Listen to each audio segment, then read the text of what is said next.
Treatment of consumable items ही अभी हम continue कर रहे हैं, उसमें काफी सारी वेरिएशंस हो सकती हैं। तो अब मैं आपको करा रहा हूं when purchases are not given. अभी तो आपको परचेजेस गिवन थी, तो आपने डायरेक्ट क्या फॉर्मूला अप्लाई करा, opening stock plus purchases minus closing stock, simple. अब when purchases are not given, balance of creditors is given. ध्यान से देखना, बड़ा मजेदार पॉइंट है। Balance of creditors is given, purchases are not given. तो हमें परचेजेस कैलकुलेट करनी पड़ेंगी। तो परचेजेस कैसे कैलकुलेट करेंगे वो हम सीखेंगे एग्जाम्पल 2 के साथ। ध्यान से देखना। ओके, स्पोर्ट्स मटेरियल,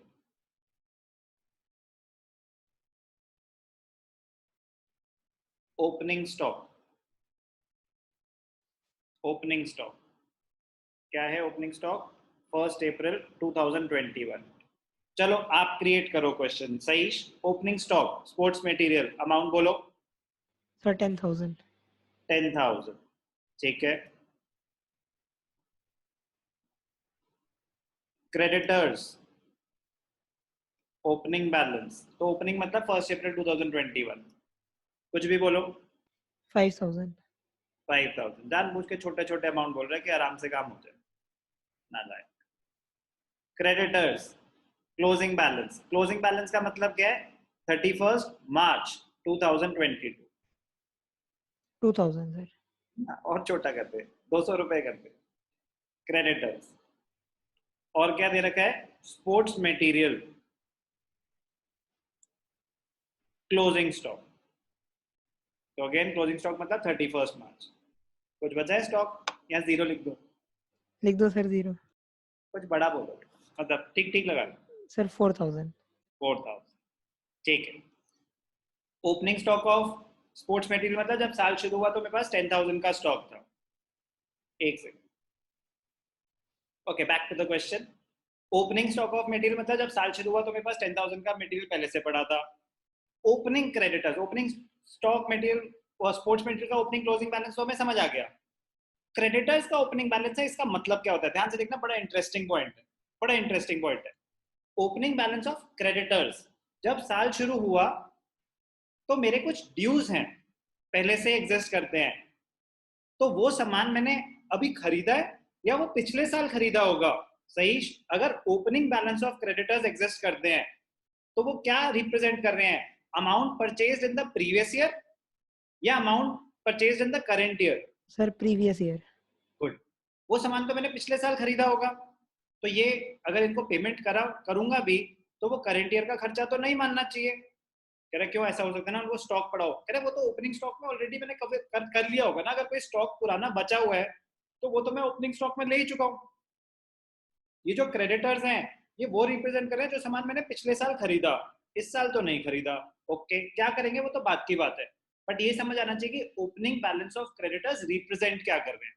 वो ये रिप्रेजेंट कर रहे हैं कि पिछले साल आपने कुछ सामान खरीदा था जिसकी पेमेंट अभी तक नहीं हुई। ओके, तो क्लोजिंग बैलेंस ऑफ क्रेडिटर्स क्या रिप्रेजेंट करते हैं? इस साल आपने कुछ सामान खरीदा जिनकी पेमेंट अभी तक नहीं हुई है, ठीक है ना। तो क्लोजिंग बैलेंस ऑफ क्रेडिटर्स मतलब कुछ सामान हमने इस साल खरीदा जिसकी पेमेंट अभी तक नहीं हुई है।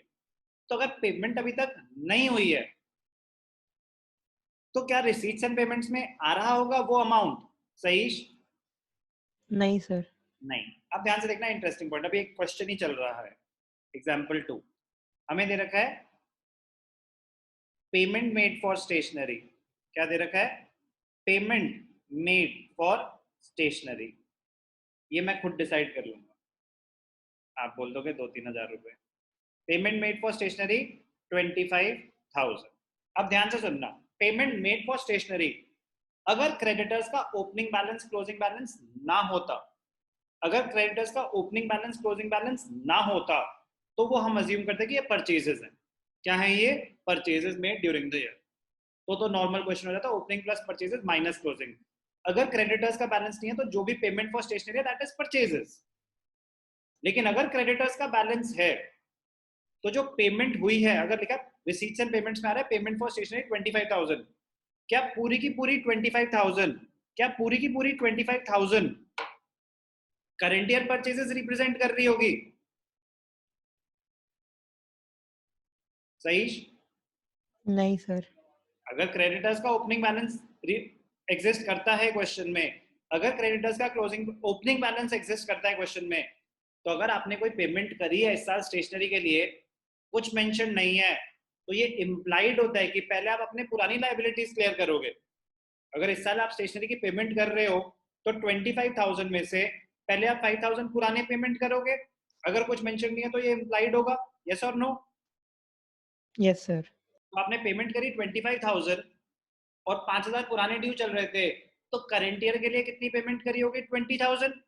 यस और नो? Yes sir. ठीक है, तो 20,000 तो आपने इस साल पेमेंट करी करंट ईयर परचेजेस के लिए, बट इसके अलावा क्लोजिंग बैलेंस ऑफ क्रेडिटर्स भी है 2,000। तो इसका मतलब आपने कुछ, ये तो 20,000 तो वो हो गई जो आपने पेमेंट करी, जो आपने इस साल सामान खरीदा और पेमेंट हो चुकी है। ऐसा भी कुछ सामान है जो आपने इस साल खरीदा लेकिन अभी पेमेंट नहीं हुई, वो आपके परचेजेस का पार्ट होना चाहिए कि नहीं होना चाहिए? होना चाहिए सर। तो ऐसी कुछ कैलकुलेशंस करनी पड़ेंगी परचेजेस निकालने के लिए। तो जब परचेजेस गिवन है डायरेक्टली, तो ओपनिंग स्टॉक परचेजेस मतलब total purchases, opening stock plus purchases minus closing, opening stock plus purchases minus closing. लेकिन अगर क्रेडिटर्स का बैलेंस गिवन है तो जो, और परचेजेस गिवन नहीं है स्पेसिफिकली, तो जो भी पेमेंट हो रही है that will be payment made for stationery including payment for creditors. तो उसकी कैलकुलेशन कैसे करेंगे, ध्यान से देखना। Pure logic, simple.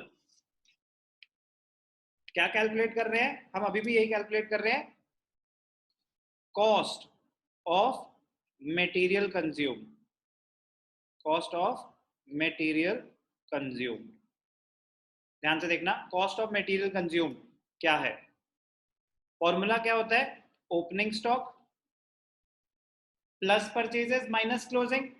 अब यहाँ पे परचेजेस गिवन नहीं, यहाँ पे परचेजेस गिवन नहीं है, तो परचेजेस कैसे निकालते हैं? ध्यान से देखना, plus payment made for stationery. आपने इस साल कुछ पेमेंट करी, क्या इसमें से कुछ पिछले साल की है? कह रहे हाँ है, तो उसको माइनस कर दो। Creditors opening balance. क्यों माइनस करा? इस साल आपने कुछ पेमेंट करी जिसमें से 5,000 तो पिछले साल के हैं, तो क्या वो करंट ईयर परचेज को रिप्रेजेंट करेंगे? नो। क्या करें, आपने इस साल ऐसा कोई सामान खरीदा जिसकी कोई पेमेंट नहीं हुई? कह रहे हाँ खरीदा। कह रहे फिर वो ऐड करो अगर आप करंट ईयर परचेजेस निकालना चाहते हो। क्रेडिटर्स क्लोजिंग बैलेंस कितना है? क्लोजिंग बैलेंस छोटा सा ही होगा आपका अमाउंट तो 2,000। Creditors closing balance 2,000। ठीक है, तो इस ईयर की परचेजेस कितनी आई होंगी इससे निकल जाएगा। Payment plus opening creditors minus closing creditors कितना आया? 22,000। ओपनिंग स्टॉक कितना था? ध्यान से देखना, ओपनिंग स्टॉक कितना था? 10,000। Closing stock 4,000। ओपनिंग स्टॉक 10,000, ध्यान से देखना, opening stock 10,000, opening plus purchases less closing stock. Closing stock कितना था? 4,000। 4,000, तो मटेरियल कंज्यूम कितना आया? 28,000। तो बेटा मॉरल ऑफ द स्टोरी क्या है? जब क्रेडिटर्स होंगे तो आपको अपना थोड़ा सा दिमाग लगाना पड़ेगा परचेजेस निकालने के लिए। जब परचेजेस डायरेक्टली गिवन है तो opening plus purchases minus closing. जब परचेजेस गिवन नहीं है तो आपको कुछ कैलकुलेशन करनी पड़ सकती है। अब ध्यान से देखना, अभी मैं इसी चीज को दोबारा एक्सप्लेन करूंगा दूसरे मेथड से। अभी मैंने आपको क्या बताया? Calculation of cost of material consume, ये था लॉजिकल मेथड, ये था स्टेटमेंट बेस्ड। आप इसका अकाउंट बना सकते हैं। Very very easy, very very scoring. और अकाउंटिंग नॉलेज के हिसाब से टेक्निकली अकाउंट बनाना एडवाइजेबल होता है। अकाउंट बहुत ज्यादा इजी है, हमें ये पता होना चाहिए अकाउंट वर्किंग नोट में बनता है, वो नहीं मांगेंगे, वो तो बोलेगा prepare income and expenditure account. Income and expenditure के लिए मुझे चाहिए ना मटेरियल कंज्यूम, ये जो 28,000 निकला ये क्या है, material consume during the year. Income and expenditure में तो ये जाएगा debited to income and expenditure account. Income and expenditure में डेबिट होगा 28,000, वो तो बात की बात है। मैं कह रहा हूँ ये वर्किंग नोट जब बनाएंगे हम, इसको बनाने के दो तरीके होते हैं। अभी जो मैंने बताया ये स्टेटमेंट फॉर्म था, अब जो मैं आपको बता रहा हूँ वो अकाउंट फॉर्म। क्या है वो account form? Very very simple, very very easy. But मेरी एडवाइस होगी कि जब ट्रीटमेंट ऑफ कंज्यूमर आइटम्स आए तो आप अकाउंट फॉर्म में करना, टेक्निकली मोर साउंड, टेक्निकली मोर साउंड। ध्यान से देखना, कब बनेगा अकाउंट? जब परचेजेस गिवन नहीं है। जब परचेजेस गिवन है तो opening plus purchases minus closing, खत्म, कुछ भी नहीं करने की जरूरत, वर्किंग नोट होगा ही नहीं, वो डायरेक्टली वहीं से कैलकुलेट हो गया। जब परचेजेस गिवन नहीं है और क्रेडिटर्स का बैलेंस गिवन है, तो मैं आपको क्या बोल रहा हूँ, परचेजेस हमें निकालनी पड़ेंगी। तो option two, option two to calculate purchases, purchases निकालने का ऑप्शन टू। क्या करेंगे हम? वर्किंग नोट में अकाउंट बनाएंगे। किसका अकाउंट बनाएंगे? क्रेडिटर्स का। किस चीज का अकाउंट बना रहे हैं? क्रेडिटर्स। और इस केस में स्पोर्ट्स मटेरियल था तो स्पोर्ट्स मटेरियल, मेडिसिन होता तो मेडिसिन, किसी का भी हम क्रेडिटर्स का अकाउंट बना रहे। आप बताएंगे मुझे क्रेडिटर्स का नेचर क्या होता है मॉडर्न अप्रोच के हिसाब से? Tanuj, creditors, Tanuj, asset, liability, capital, revenue, expense. Tanuj, Tarang, sir liability. Liability, बिल्कुल करेक्ट, लायबिलिटी। लायबिलिटीज का डेबिट बैलेंस होता है या credit balance? Liabilities have a debit balance और a sir credit. Debit sir. फिर से बोलो, सुनाई नहीं दिया। सर सही, डेबिट सर। सही। Liabilities have a debit balance और a credit balance? Credit sir. Credit. Harshita, credit. Bhavya, credit. Assets and expenses have a debit balance. Liabilities, income and capital, they have a credit balance. तो creditors account बना रहे हैं। Opening balance, सबसे पहले क्या आएगा? Opening balance. ध्यान से देखेंगे, सबसे पहले क्या आएगा? Opening balance. By balance BT, opening balance of creditors, कोई बड़ा सही अमाउंट रहा होगा। Opening balance of creditors 5,000, closing 2,000। ठीक है, ध्यान से देखेंगे। Opening balance of creditors 5,000। Normal ledger account है, particulars amount, particulars amount. Opening balance इधर आएगा, क्लोजिंग बैलेंस लाइबिलिटीज का ऑपोजिट साइड पे जाएगा। ठीक है, टू बैलेंस कैरेट आउट कितना था? 2,000, 2,000। ठीक है, तो opening balance credit side, closing balance debit side. कोई भी डाउट कि बैलेंस कहाँ दिखा रहे हैं, कैसे दिखा रहे हैं? कोई डाउट? अब और क्या इंफॉर्मेशन है क्रेडिटर्स से related? Payment made to creditors. Payment made to creditors की जर्नल एंट्री क्या होती है? क्रेडिटर्स टू कैश और बैंक, पेमेंट हुई है ना, क्रेडिटर्स टू कैश और बैंक, तो पेमेंट मेड फॉर स्टेशनरी जो दे रखा था, तो क्रेडिटर्स टू कैश और बैंक। ये इंफॉर्मेशन आपको कहां से मिलेगी? रिसीट्स एंड पेमेंट्स अकाउंट से। कितनी पेमेंट हुई थी? 25,000। कितनी पेमेंट हुई थी? 25,000। और कोई इन्फॉर्मेशन नहीं है क्रेडिटर से रिलेटेड। ओपनिंग बैलेंस आ गया, क्लोजिंग बैलेंस आ गया, पेमेंट आ गई। अब ध्यान से सुनना, जो आपने इस साल सामान खरीदा होगा, हम अगर क्रेडिटर्स का बैलेंस गिवन है तो जो पेमेंट हो रही है वो भी क्रेडिटर्स को हो रही है, जो सामान खरीदा आपने वो भी क्रेडिटर्स से ही खरीदा। तो जब हम क्रेडिट पे सामान खरीदते हैं तो जर्नल एंट्री क्या होती है? Purchases account debited to creditors, purchases account debited to creditors. यहाँ पे क्या खरीद रहे हैं? स्पोर्ट्स मटेरियल, तो एंट्री क्या होगी? Sports material account debited to creditors. सिर्फ ये 4 ट्रांजैक्शंस हैं अभी तक के लिए। Opening balance of creditors, closing balance of creditors, payment made to creditors, और जो भी बैलेंसिंग फिगर आएगा वो क्या होगा? Purchases made during the year. तो एंट्री क्या थी उसकी, स्पोर्ट्स मटेरियल टू क्रेडिटर्स, तो क्रेडिटर्स में यहाँ पे क्या आ जाएगा, बाय स्पोर्ट्स मटेरियल अकाउंट। क्या है ये, बैलेंसिंग फिगर। बैलेंसिंग फिगर कितना आया, 27,000 माइनस 5,000, 22,000। किस लिए बनाया था ये working note, to calculate purchases. वो आप स्टेटमेंट फॉर्म में भी दिख रहा था, कह रहा है पेमेंट कितनी हुई 25,000, उसमें से 5,000 पिछले साल के है, तो ओपनिंग क्रेडिटर्स माइनस कर दो, क्लोजिंग क्रेडिटर्स ऐड कर दो। तो आप स्टेटमेंट फॉर्म में भी कर सकते हैं, बट मैं आपको बता रहा हूँ कि आपको दोनों चीजें अच्छे से आनी चाहिए।